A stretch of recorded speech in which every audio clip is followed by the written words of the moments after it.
Could the last wildcard spot in the National League really come down to either the Mets or the Braves? I'll discuss that as well as a blowout victory from the Mets on today's edition of Locked On Mets.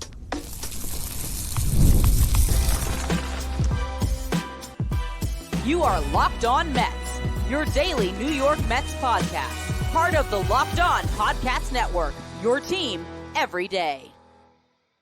Hello to all you amazing Mets fans. You're watching Locked On Mets, part of the Locked On Podcast Network, your team every day. I'm your host, Ryan Finkelstein. If you want to find any of my work, follow me on X at Finkelstein Ryan. You can also find some of my writing at justbaseball.com, where I work as the managing editor.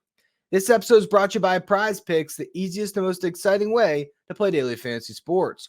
Go to prizepicks.com/LockedOnMLB and use the code all in lowercase LockedOnMLB for a first deposit match up to $100. Now, there's been a lot of questions lately about the Mets bats, and luckily on Thursday, those questions were answered right from the start.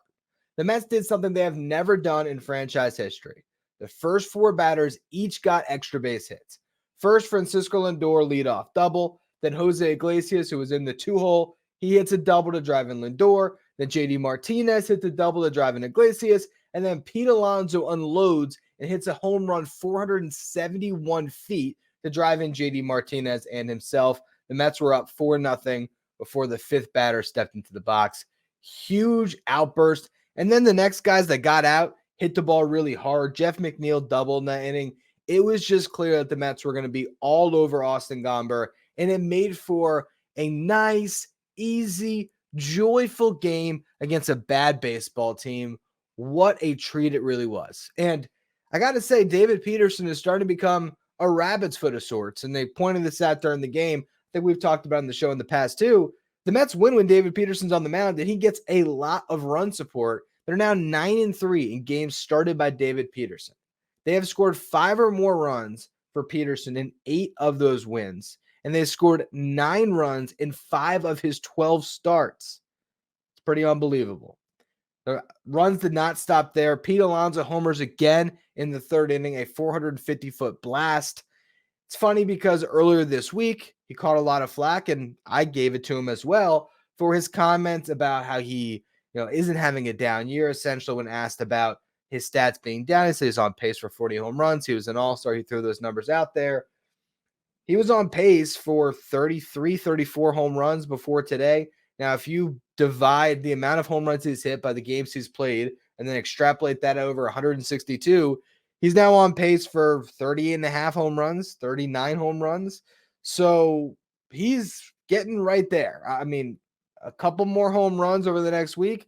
All of a sudden, he will be back on that 40 home run pace. I've talked about Pete a lot this week, and I've said in each of these shows, there is still that possibility that he's going to go off. And I was actually texting with Patrick Lyons, who covers the Rockies for us at Just Baseball. So he was at the game. And we were texting back and forth about Pete Alonso. And I literally said, this guy could make himself $100 million if he just got hot for the next 2 months. And you'd say that's crazy, but if you're talking about total value of the contract, the difference between Pete Alonso signing a 3-year deal or a 4-year deal compared to a 6-year deal is massive. And if he can finish this season strong, whether it's from the Mets or another team, he's going to get all that money back that we thought he lost this year. He's sitting at 25 home runs with enough time to hit 15 more. And so I would not rule him out by any stretch. Great game by Pete. He was also in front of Mark Vientos in the 5th inning, got a base hit. Vientos then hit a 2-run homer to put the Mets up 7-0. Alonso 3 for 5 day. Got his OPS over 800 with the monster game. Now, getting back to David Peterson, he was really solid yet again. This was his first time ever pitching at Coors Field, or at least in a MLB game. He actually pitched at Coors Field a lot growing up because he grew up in the Colorado area. He was part of some type of a select Rockies team for player development in the area. We had a great piece at Just Baseball about David Peterson. He gave a lot of good quotes to another one of our writers that covers the Rockies, Kevin Henry. And he talked a lot about growing up in Colorado, what that start meant for him. A lot of friends and family in the building. And he did a great job. I mean, he navigated all of those different threats where he gave up a hit here, a walk there, ultimately through 5 innings. He ends up allowing 4 hits, 3 walks, 1 earned run, with 5 strikeouts. The 5th inning was the one where he struggled the most, and that ends up being the end of the game for him after that 5th. Struck out the leadoff man, but then gives up a couple of base hits, walked the bases loaded. Then he got a fly ball, and Tyrone Taylor, who made a bunch of great catches, did a great job running that ball down in the left center gap. He makes the catch, a run comes in on the sac fly, and then David Peterson strikes out Chris Bryant to get out of that inning. Now, Peterson didn't give the Mets a lot of length, only 5 innings, and that's been something that's been a little bit of a pattern. We're also not seeing them push him much beyond 80, 90 pitches. He was at 88 pitches. You had a big lead. You probably could have thrown him out there for one more, but I think the Mets value, for one, keeping his pitch count a little more reasonable as they are rolling with a 5-man rotation right now. And also, I think they don't want him out there for a third time through the lineup where things might get a little bit more dicey. So he's done a really good job in the role they've asked of him, which is lately sort of a 5-and-dive guy. But he's got a 3.34 ERA in the season, and the Mets are giving him a ton of run support and winning a lot of those games. So I think Peterson is doing exactly what they need him to do right now. Now, when it comes to the bullpen, really solid work today. Adam Ottavino came on, pitched a scoreless inning. He did allow a hit and a walk, but worked around that. I'll talk about Ottavino a little bit in the final segment today because he made some comments about his spot on the team and why it would be foolish to get rid of him. So we'll talk about that a little bit as we preview the weekend series where Reed Garrett may join the Mets. I'll talk a little bit about the Mets options in the bullpen. After Ottavino, Ryan Stanek came on, maybe looked the best he has in a Mets uniform, struck out 2 in a perfect inning. And then Danny Young came on and pitched the final 2 innings. The Mets scored 2 more late in the game on a base hit by Francisco Lindor. So a very lopsided affair. And Danny Young does a great job getting through those 2 innings. And how he'll probably be rewarded is getting sent to Syracuse, because that's what happens in baseball. He mopped up those 2 innings, did a great job. But now his arm's a little bit tired, not going to be able to pitch the next couple of days. And they're going to have to make a roster move. So Danny Young, who's been throwing the ball really well lately, might be a roster casualty. Again, we'll talk about that a little bit more in the final segment.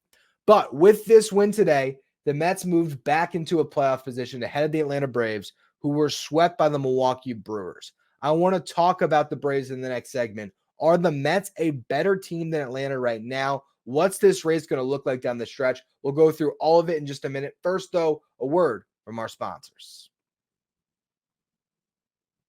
Today's episode is brought to you by Liquid IV. Get hydrated with electrolytes, essential vitamins, and clinically tested nutrients from the #1 powdered hydration brand in America, Liquid IV. What I love about Liquid IV is the convenience factor. So easy to tear, pour it into your drink, and enjoy it. I love the strawberry lemonade flavor. Haven't tried a flavor I don't like yet, but particularly the strawberry lemonade is the one that I keep buying, going back to. And it really does hydrate you more. You feel the difference. When I go for a run, come back, and just drink water, I'm not nearly as hydrated when I drink that same amount of water, but with Liquid IV mixed on in. Liquid IV has 3 times the electrolytes of the leading sports drink, 8 essential vitamins and nutrients. It's always non-GMO, vegan, gluten-free, dairy-free, and soy-free. No more thirsty summers when you indulge in hydration with Liquid IV. Get 20% off your first order of Liquid IV when you go to liquidiv.com and use MLB at checkout. That's 20% off your first order when you shop for better hydration today using promo code MLB at liquidiv.com.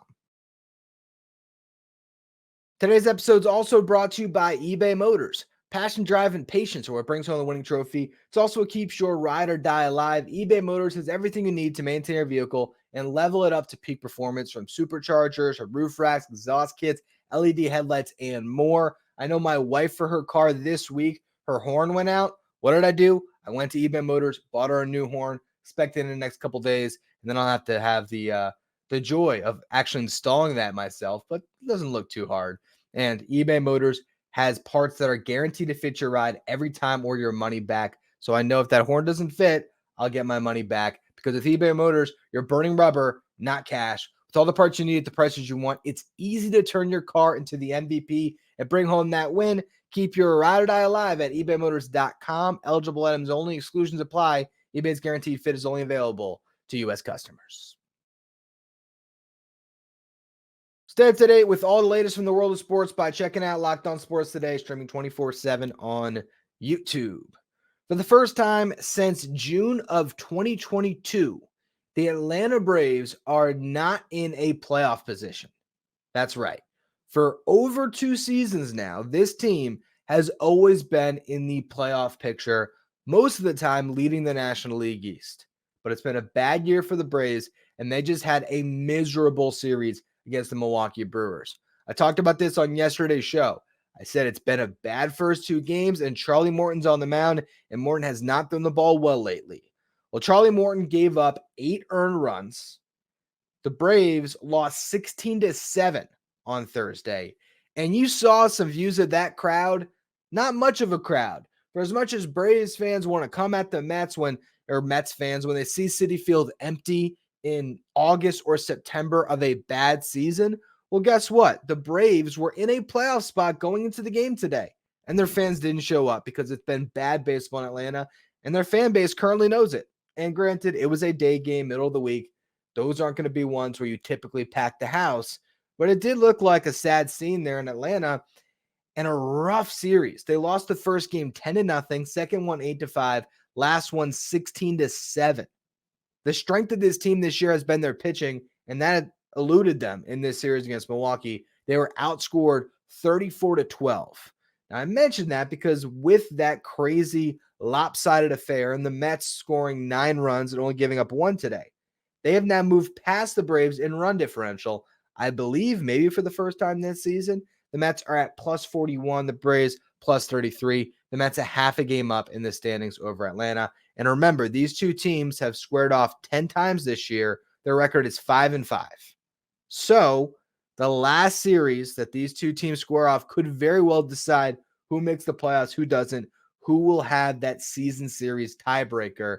And that's the second to last series of the season. The Mets will then go on to play the Brewers. The Braves will go on to play the Royals. 2 teams that will be in the playoff picture. The Royals might have more to play for once we get all the way down to that final series. But the Brewers would be facing off against a Mets team that they might be, set to go up against in the wild card round. So a lot can happen. I don't want to get ahead of myself. But right now, which of these 2 teams is better? Because I'll tell you, over the last 2 months, the Mets have been significantly better than the Atlanta Braves. And the Braves, they have a lot of questions right now. There's a reason why they're in this position. The first part is you lose Ronald Acuna Jr., the reigning MVP, and Spencer Strider at the beginning of the season, Strider being a Cy Young favorite coming into the year. Your ace, your MVP gone.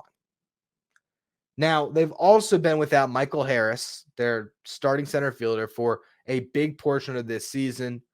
Now, currently, you're seeing Ronaldo Lopez, who just went on the IL recently, Ozzie Albies with a fractured wrist. He's been in and out of the lineup this year and now probably done for the season.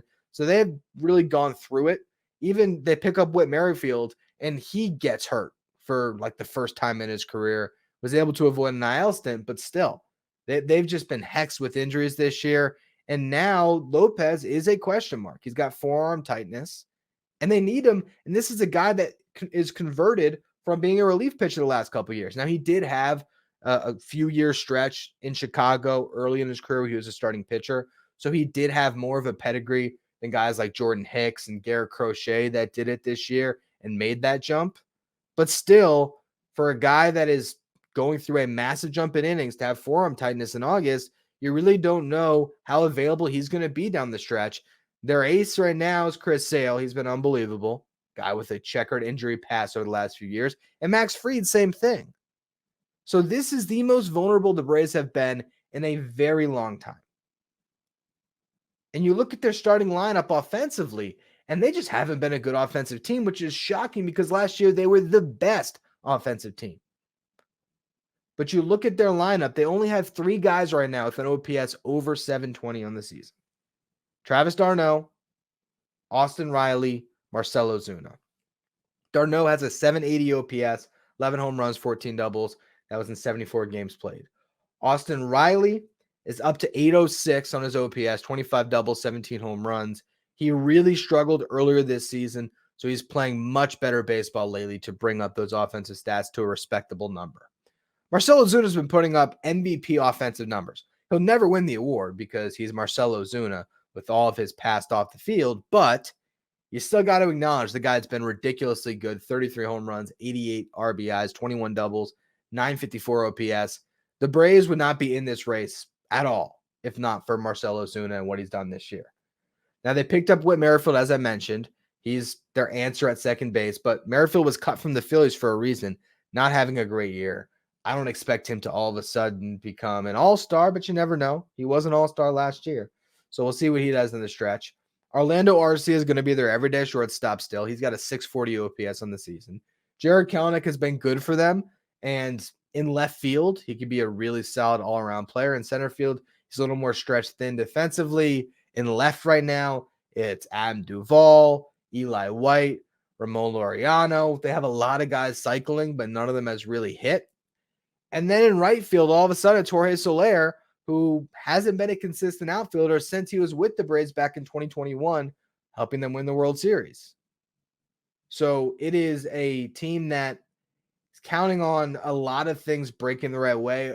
Soler was sort of that ignitability, we'll see what happens, pickup where maybe he can help take that lineup to a different level, but it puts a hole on your field every single day and right because he's not a good defensive outfielder.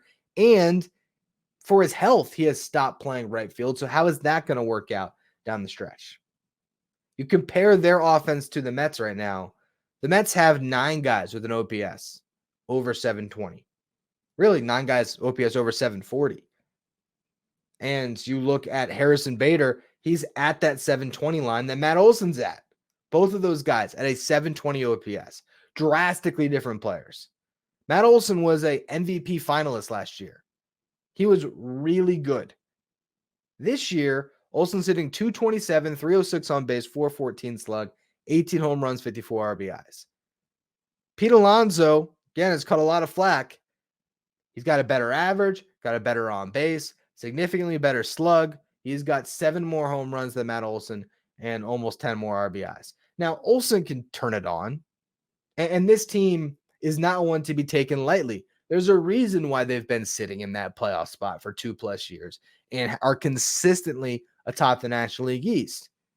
No one would be surprised, and everyone expects the Braves to get hot and end up in a playoff spot. But if there was a year for them to fall out of it, with everything they've gone through, it's this season. And August is going to be a really tough month for them. Whereas the Mets got to take advantage because they got a little bit of an easier schedule, at least in the short term. Eventually, the Mets are going to play the Orioles. They're going to play the Diamondbacks, the Padres. They will play some tough teams really down the stretch this month. But the Braves, after getting embarrassed in front of their home crowd, now head out west to face the Rockies, and we'll see what happens there. We just watched the Rockies play a series. They could be a scrappy team. You never know. They might take a game or two. Then they got to go and play the Giants, who are fighting for their playoff lives each day. Then they play the Angels. Now, those teams on the surface aren't the best, but going out west, as we're watching the Mets deal with right now, is never easy. They then have an off day, come home, face the Phillies. At the end of the month, 6 of their final 12 games are against Philly. Now, the Phillies have not been great lately either. So you never really can just look at a schedule and decide, oh, that's going to be a loss, that's going to be a win. It's a losing battle to play that game. But there is an opportunity, you would think, right now for the Mets to get an edge on the Braves heading into September, where they will really need it because the Mets had to play the Phillies a bunch in September. In September, for the Braves, they got the Dodgers for 4, and then other than that, it's a lot of teams that are sub 500 record. Mets and Royals close out their season. Those are the only other 2 series against a team over 500. It's the Dodgers, Mets, Royals. So I wouldn't be surprised at all if the Braves have a September run in them. They should get Michael Harris back. We'll see what happens with Ronaldo Lopez. Sounds like he might be back at the end of this month, so put him right back into the fold. Yeah, this Braves team can still end up having a good finish to their season and put themselves right in the playoff picture. But that's what's going to make this race so much fun. Seems like every day the Diamondbacks and the Padres are winning. Let me check. As I was originally starting this recording, the Diamondbacks were heading towards losing, and they did. They lost to the Phillies tonight. Start off a 4-game set against Philly in Arizona.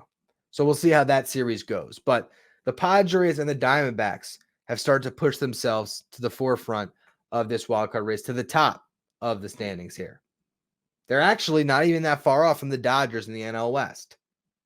So this is really a very tight mix, top to bottom, because, the Phillies won tonight, so the Mets are a little bit further back. They're 7.5 games back, but that's not even the type of lead we expected the Phillies to have at this stage of the season. Phillies are at 68 wins, the Mets are at 61, Braves are at 60. So we really are at a point in the season where anything can happen down the stretch. It's going to be a ton of fun, but it does feel like the Mets and Braves are on a collision course where that series, the second to last one of the season, may just decide who is going to make it and be a playoff team this year. And that's eerie because it's very similar to 2022 when those two teams were battling it out in the NL East, and it was a different conversation. They both were going to make the playoffs, but who was going to win the division? And that was also a series in Atlanta, also the second to last series of the season. Can't write the script any better for the Mets to get some redemption, though. Because in the Steve Cohen era, the Braves have been the team that's been the thorn in the Mets' side. Now, the Phillies have had more success. Not more success. I'm about to say the Phillies have had more success. The last 2 years, the Phillies have had more success. The Braves won a World Series in the first year of the Steve Cohen era, which was, again, when they were a thorn on the Mets' side. The Mets had a 5-game lead at the trade deadline. They blew it. Braves won the division, won the World Series. 2022, the Mets were leading the division almost wire to wire. And then at the end, we all know what happened. Braves end up winning the division. Mets get bounced in the wild card round. And then last year, it was just an embarrassment for the Mets. This would be a chance to send a message to the Braves, beat them to end up in that playoff mix, and then hopefully transition into a brighter future where the Mets can maybe even be the class of the National League East. It's going to take some time for all of that to come together, but I got faith in ownership. I got faith in the guy calling the shots with David Stearns. I think the Mets have a good farm system, good players on their team, and maybe this is just the start of a longer run for the New York Mets. First things first, though, they got to play the Mariners this weekend. So to close out the show today, I will preview the final series of this road trip. Also update you on some injuries, as well as Brandon Sproat's AAA debut. We'll get to all that in just a minute. First, though, a word from our sponsors. Today's episode is brought to you by Prize Picks. Prize Picks is the easiest and most exciting way to play daily fantasy sports. Unlike other apps, on Prize Picks, it's just you against the numbers. All you do is pick more or less on 2 to 6 player stat projections. You watch the winnings roll in. Get on daily action with your friends and become part of the Prize Picks community today. You can now win up to 100 times your money on Prize Picks with as little as 4 correct picks. So you could turn $10 into $1,000. If you're looking for promotions, Prize Picks has got you covered every week. From lowering select player stat projections on Tuesdays to help your lineup hit, or getting your entry fees back if you have a losing lineup on Fridays, and today is Friday. So download the Prize Picks app today and use the code LOCKEDONMLB for a first deposit match up to $100. That's code LOCKEDONMLB on Prize Picks for a first deposit match up to $100. Pick more, pick less. It's that easy with Prize Picks. If you're an everyday listener to the show, make sure you become a Locked On Mets insider. This is our texting service where you get updates from me anytime news breaks on the Mets. You can ask me questions anytime. You take part in our Locked On Mets signed photo giveaways, and you also get the lineup graphics sent to your phone each day so you know who's going to be the Mets starting 9 without ever having to go on social media. If you want to be a Locked On Mets insider, find the link in the episode description. Go to subtext.com/LockedOnMets. All right, so the Mets will now square off against the Seattle Mariners, who have had a rough stretch, but they are a very good team with a great pitching staff. On June 18th, they were 44-31, 13 games over 500. They have since gone 15-26, falling 2 games over 500. Actually, let me see what they did tonight. Hold on. Because as I started to record, I wrote in my notes their record lately, fact that they just got swept by the Tigers because they were losing going into the 9th inning, and I thought that I might jinx them. So let me look it up real quick. No. Okay, so now I got to adjust all of my stats. They won. So you're welcome to the Mariners fans out there who might be tuning in, trying to get a little series preview. I literally wrote in my notes, they just got swept by the Tigers. never scoring more than 2 runs in a game. Well, they scored 4 runs as they rallied back. Let's see. It looks like Luke Raley walked it off with a home run. Oh, Mitch Haniger. Wow. Mitch Haniger, 8th career walk-off for the Mariners, perhaps his most improbable, clears the bases, lifts the Mariners to miraculous 1-run win. He's also now the franchise leader in walk-offs. So there you go. Mariners are going to be feeling a little bit better than I thought they were heading into this series. Regardless, everything I was saying before still holds true. This is a team that has been playing worse baseball lately. They were great to start the year, but they are carried by their pitching staff. And when they get enough offense, like they did tonight, to score 4 runs, they typically can win games. Game 1 of this series will be Jose Quintana versus Bryce Miller. Bryce Miller, 3.62 ERA in the season. Game 2, Sean Manaea versus Logan Gilbert. Gilbert, fringes of the Cy Young conversation, 3.05 ERA. He has been so nasty this year. A guy that at one point, at least from an outsider's perspective, I think was viewed as, Logan Gilbert seems like he could be a rotation mainstay, might be a back-end starter. Then it's like, he's a middle rotation guy. Now, he's one of these guys that's a frontline pitcher, and they really have an entire rotation full of them. It's going to be a tough matchup, but Sean Manaea is the guy you want going up against him. So that'll be a really exciting game. I think that might be the best matchup of the series. Final game of the series is going to be very interesting because Luis Severino got to try to bounce back going up against Luis Castillo, who's got a 3.48 ERA in the season. You look at those 3 pitching matchups, you can make an argument that the Mariners have an edge in each and every one, but you look at the starting lineups, the Mets definitely have the edge right now offensively. They got to find a way against some tough pitchers to score runs. We've seen the Mets have an ability to do that this year, particularly over the last couple months. So it's going to be a fun series to watch. And then obviously you want to see how the starting pitchers hold up for the Mets. And really, if these turn into some nail biters where it's pitching battles, and let's just say the Mets are holding on to a 2-1 lead, what does that bullpen look like? Can they hold down those close games, or will Mitch Haniger end up having some more walk-off fun in Seattle?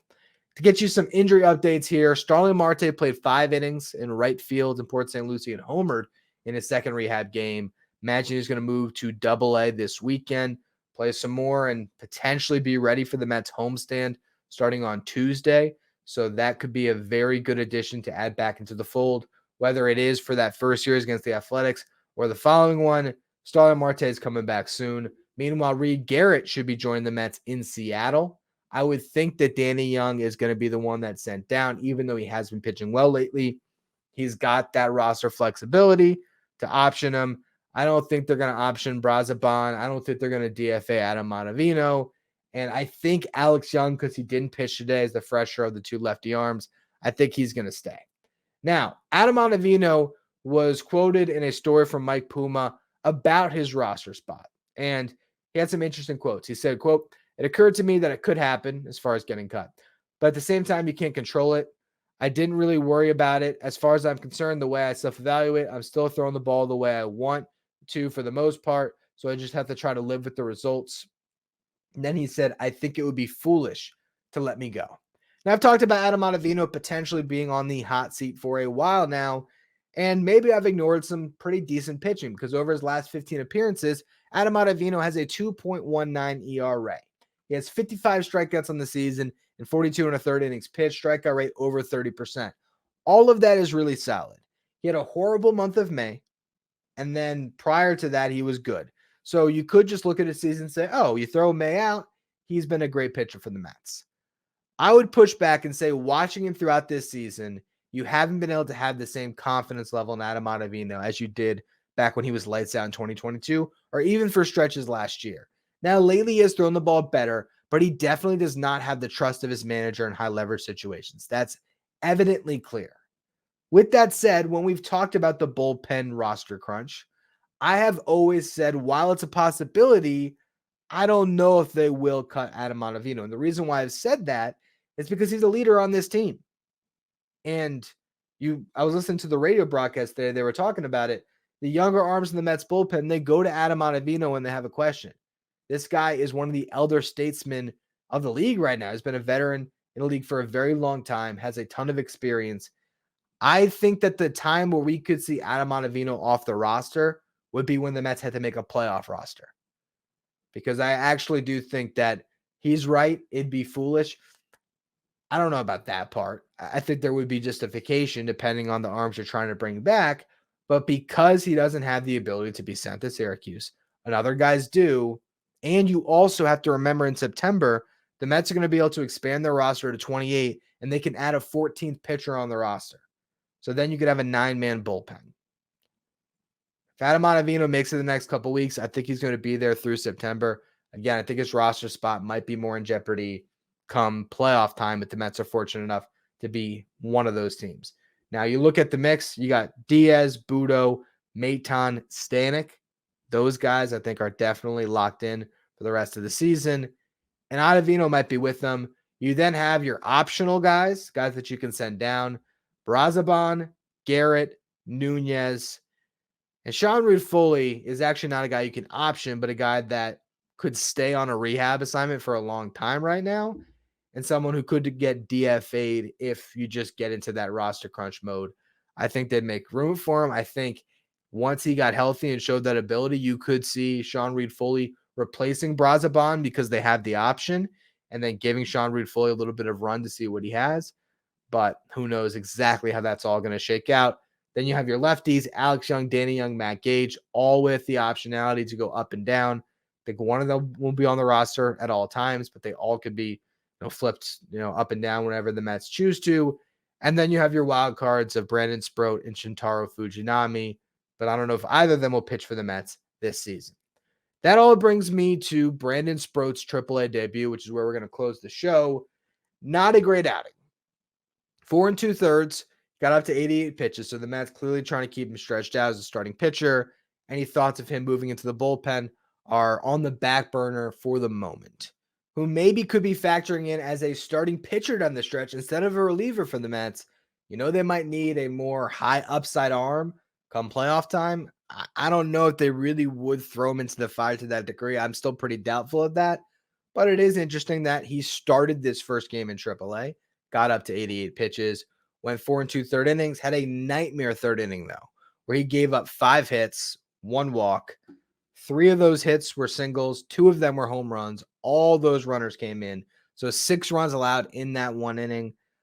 He then went back out there for the 4th and the 5th, got through those pretty well, ends up getting pulled in the middle of that 5th inning as the Mets probably saw him get past that pitch count. Maybe it was 85 to 90, gets up to 88.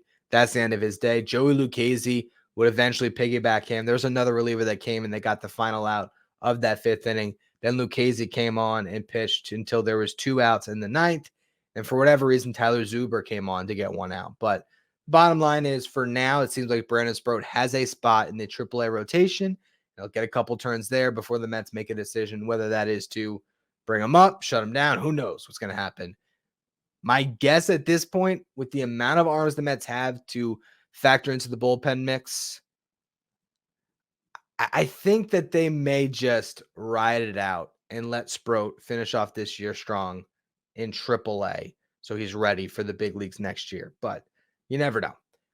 One final note on Sproat. We just had our release of our top 100 at Just Baseball, and Brandon Sproat's not just in the top 30. He is a top 20 prospect in baseball, according to RM Layden. He's at number 18, which was the 4th best pitching prospect in all of baseball. So that is very exciting to see him start to climb up and up those lists. He's probably going to enter next year, maybe even being, who knows, a consensus top 20 prospect in the game, or at least consensus top 30. Definitely, in my eyes, the best prospect in the Mets system right now. Anyway, that's going to be all for today's edition of Locked On Mets. Appreciate all of you for tuning in. I'll be up late tomorrow, or today as you're listening to this, watching Mets vs. Mariners to give you that Saturday morning show or whatever happens. So make sure, if you're listening on the audio side, you follow, you rate, you review wherever you get your podcast. If you're watching on YouTube, hit that subscribe button. Trying to get to 10,000 subs by the end of the season. So I appreciate all of you who continue to subscribe. If you want to follow me on social media, you can do so on X at Finkelstein Ryan. You can follow the show at Locked On Mets. Thank you for making Locked On Mets Your first listen or your first watch every day. Now for your second watch, head over to YouTube and check out the first ever 24/7 streaming channel that covers everything in the world of sports with our local experts from each team and league-wide experts from each league. Find Locked On Sports Today streaming 24/7 on YouTube and on Amazon Fire TV.